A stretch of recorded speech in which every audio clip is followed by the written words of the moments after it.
warahmatullahi wabarakatuh. Hello, what's up students? Hope you're feeling well for studying today. Well, di channel Mem, tahu kan nama channel Mem? Nama Mem sendiri loh, Voice of Tarina. Kamu lihat yang bagian komunitas, Mem sudah men-share video contoh pembaca berita atau a news reporter. Now, who likes to read news? Siapa yang suka baca berita? Do you like reading English language news? Sukakah kamu baca berita dalam bahasa Inggris? Do you want to be a news reporter? Apakah kamu ingin menjadi seorang pembaca berita? Nah, sekarang kenalan yuk dengan berita dalam bahasa Inggris yang kita sebut dengan news item tags. The function of a news item tag is to inform readers or listeners about events of the day that are considered important or newsworthy. News item text adalah jenis tulisan yang memberikan informasi teraktual tentang kejadian yang penting untuk diberitakan. Biasanya, news item text memberikan informasi yang merupakan peristiwa terbaru atau up to date. Ciri-ciri news item text. Secara garis besar ada 5 ciri-ciri yang dimiliki oleh news item text ini. Apa saja ya? Yang pertama, singkat. Yang kedua, menggunakan action verb, kata kerja yang bergerak. Yang ketiga, menggunakan tenses past tense. Karena itu sudah terjadi yang kita beritakan, jadi tensesnya semuanya berbentuk past tense. Yang keempat, menggunakan saying verbs atau kata kerja yang seperti kata Bapak Abdullah ditambahkan oleh Bapak Tono menurut Mr. Siahaan. Nah, kata-kata itu adalah saying verbs namanya. Atau kalau dalam bahasa Inggris contohnya Mr. Siahaan said, Ma'am always told, Ma'am Effie added that. Itu adalah kata saying verbs. Yang kelima, menggunakan verbs untuk menjelaskan waktu, tempat, dan cara. Sedangkan struktur teks dari news item text ada 3 loh.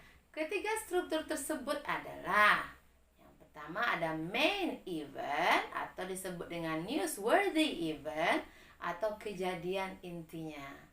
Lalu ada background event atau elaboration atau bahasa Indonesianya latar belakang atau peristiwa. Dan yang terakhir, yang paling penting adalah source, sumber informasi. Jadi kalau news item text ini tidak boleh asal kita buat aja ya, harus ada sumbernya. Yang dimaksud dengan main event atau newsworthy event adalah berita utama. Main event tersebut menjelaskan ringkasan berita yang akan dijelaskan. Lalu, bagaimana dengan background event atau elaboration?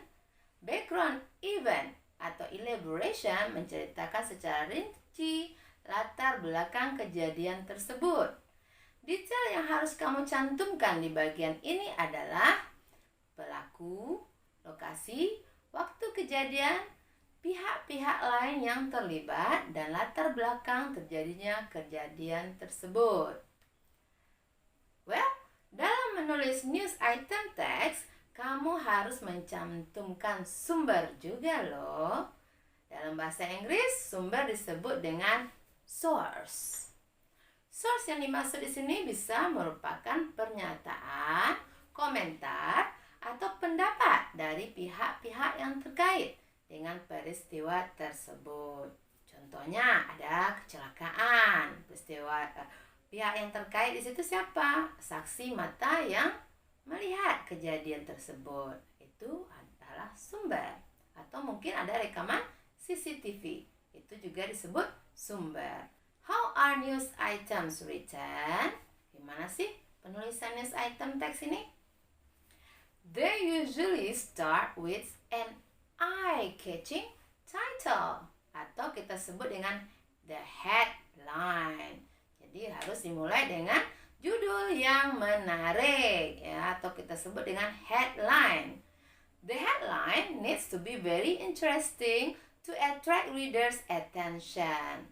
The first paragraph in the news item tag is called the lead paragraph.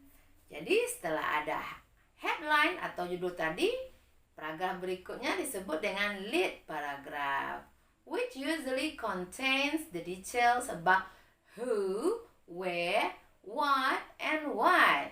Kenapa dia disebut dengan lead paragraph? Karena isinya menceritakan tentang who, siapa pelaku di kejadian tersebut.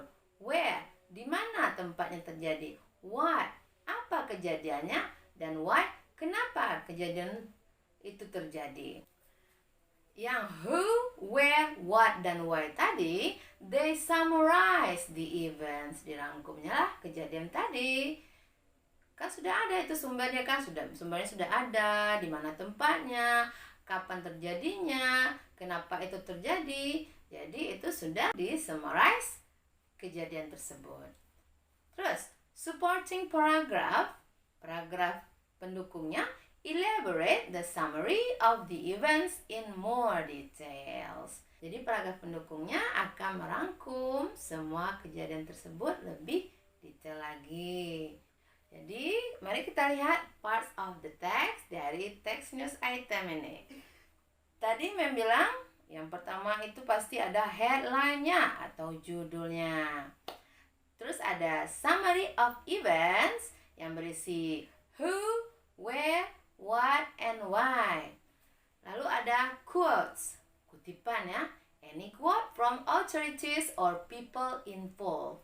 Jadi semua kutipan dari orang yang berwenang atau yang terlibat dalam kejadian tersebut. Well guys, setelah membahas mengenai struktur dan ciri-ciri news item text, sekarang kita lihat contoh text news item. Now, sekarang kamu buka buku paketmu halaman 68.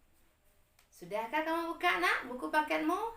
Apa sih headline dari teks tersebut? Headline ingat. Headline itu apa? Headline adalah judul.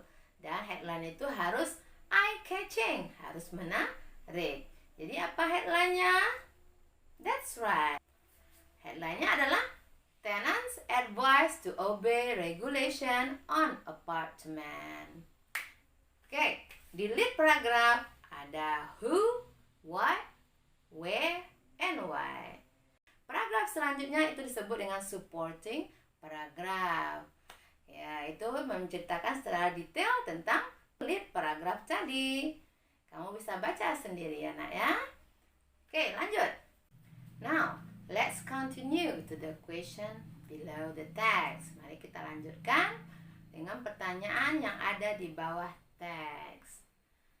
Katanya, answer the questions briefly. Pertanyaan pertama, what is the source of the text? Apa sih sumber dari teks tersebut?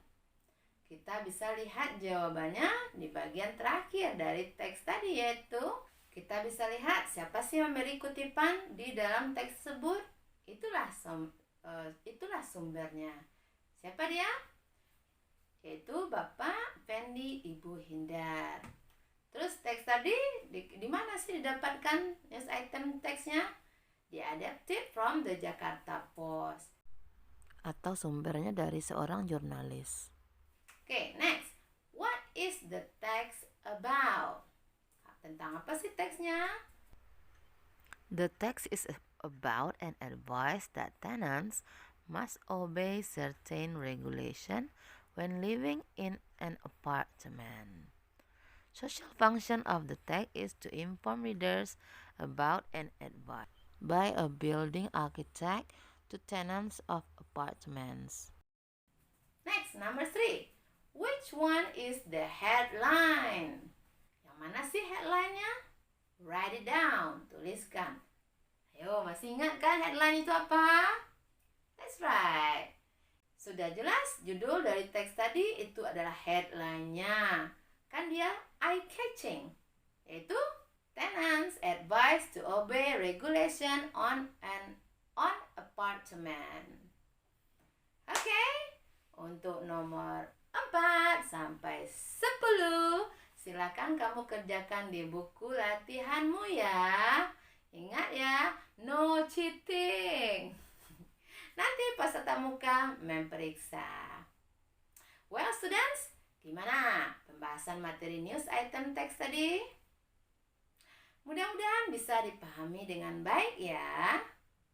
Well guys, I think that's all for today. See you with the next meeting. Untuk kehadiran kamu hari ini, jangan lupa kamu ketik nama dan kelas di kolom komentar ya. Oh ya, pertemuan kita berikutnya tetap berhubungan dengan teks ini ya. Jadi jangan dilupakan teksnya. Makanya kerjakan tugasnya sendiri. Setidaknya kamu baca teksnya. Jangan nyontek. See ya. Assalamualaikum warahmatullahi wabarakatuh.